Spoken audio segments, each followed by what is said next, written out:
जय श्री कृष्ण, जय माताजी फ्रेंड्स, केजीस काठियावाड़ी किचन में तमारू स्वागत है।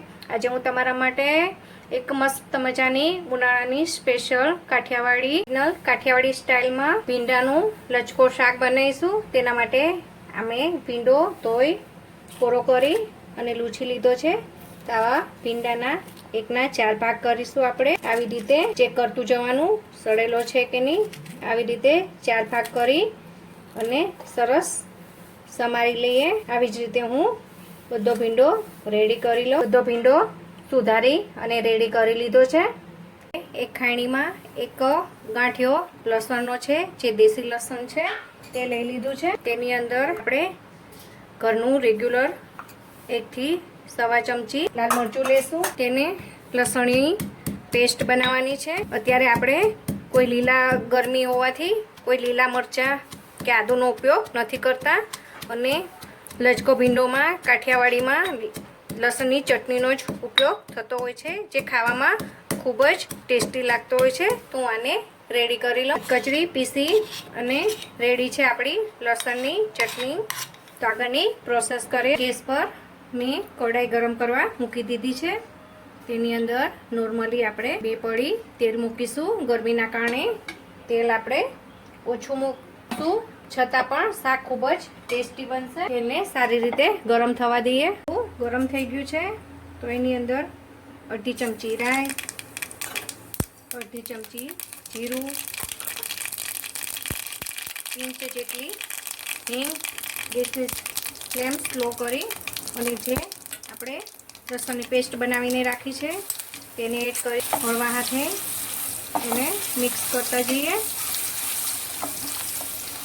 અને તરત જ જે આપણો ભીંડો છે તેને એડ કરી દેવાનો છે, જેથી આપણો લસણની પેસ્ટ છે તે ચોંટે નહીં। બધું સારી રીતે મિક્સ કરી દઈએ। હવે આને આપણે 1 થી 2 મિનિટ ઢાંકણ ઢાંકી અને તેલમાં જઈને સોટે થવા દઈએ।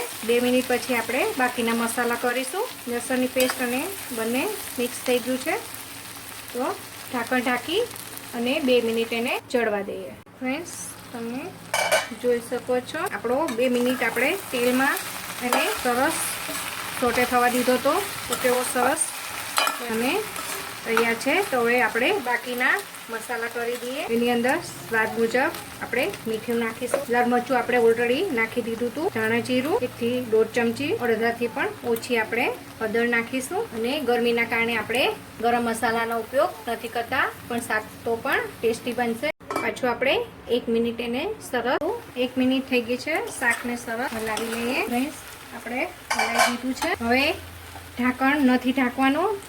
સરસ આ ચીકણો પણ નહીં બને ફ્રેન્ડ્સ। હવે ઢાંકણ નથી ઢાંકવાનું અને ખુલ્લા ઢાંકણ ઢાંક્યા વગર એને ઓપનમાં જ આપણે પકાવીશું, જેથી એની જે ચીકાશ હોય તે પણ નીકળી જશે અને ખૂબ જ ટેસ્ટી બનશે। તો એને ધીમી આંચ પર સરસ ચડવા દે। તમે જોઈ શકો છો કે આપણા ભીંડાની ચીકાશ પણ ઓછી થઈ ગઈ છે અને બધી જ ચીકાશ જતી રહેશે। તો મેં તમને વિડીયોમાં આગળ કીધું એમ પહેલાં ઢાંકી અને મસાલા કરી અને પછી 1 મિનિટ પછી તમે ઢાંકણ ખોલી અને એને પકાવશો તો તમારો ભીંડો ખૂબ જ ટેસ્ટી બનશે। આપણે ચેક કરી લઈએ ભીંડાને। હજુ 1 થી 2 મિનિટની વાર છે શાકને। 2 મિનિટ થઈ ગઈ છે તો હવે શાક ચડી ગયું છે। મેં 2 નંગ ટમેટા લીધા છે। તમારે મોટું હોય તો 1 લેવાનું અને નાના હોય તો 2 થી 3 તમે લઈ શકો છો। આ લચકા ભીંડાના શાકમાં ટમેટા ખૂબ જ ટેસ્ટી લાગતા હોય છે। તો હવે એને ધીમી આંચ પર સરસ હજુ 1 થી 2 મિનિટ ચડવા દઈએ। આને પણ 1 થી 2 મિનિટ થઈ ગયા છે, સરસ મિક્સ કરી દઈએ અને હજુ ચડવા દઈએ। તમે જોઈ શકો છો જે ભીંડામાં ચીકાશ કે લાલ લાગતી હતી ને તે પણ ઓછી થતી જશે। તો આને આવી રીતે સરસ હજુ 1 થી 2 મિનિટ તેલ છૂટું પડે ત્યાં સુધી ચડવા। તૈયાર છે આપણું કાઠિયાવાડી સ્ટાઇલમાં લચકા ભીંડાનું શાક। તો તૈયાર છે આપણું શાક। આપણે થાળી સર્વ કરી દઈએ। તૈયાર છે આપણો લચકો ભીંડાનું કાઠિયાવાડી સ્ટાઇલમાં શાક। એની સાથે મેં સર્વ કર્યો છે કાઈનો રોટલો। તમે થાળી આપણી સર્વ થઈને તૈયાર છે। ભાખરી, રોટલી, પરાઠા, જવારનો રોટલો। અત્યારે ઉનાળામાં બાજરી ખાવાનું આપણે અવોઇડ કરતા હોય છે ઘણા લોકો, એટલે મેં મકાઈના રોટલા જોડે સર્વ કરેલું છે. તો તૈયાર છે આપણું કાઠિયાવાડી સ્ટાઇલમાં પેલા ભીંડાનું શાક. અને મારા શાકની રેસીપી સારી લાગતી હોય તો લાઈક, શેર અને સબસ્ક્રાઈબ જરૂરથી કરજો.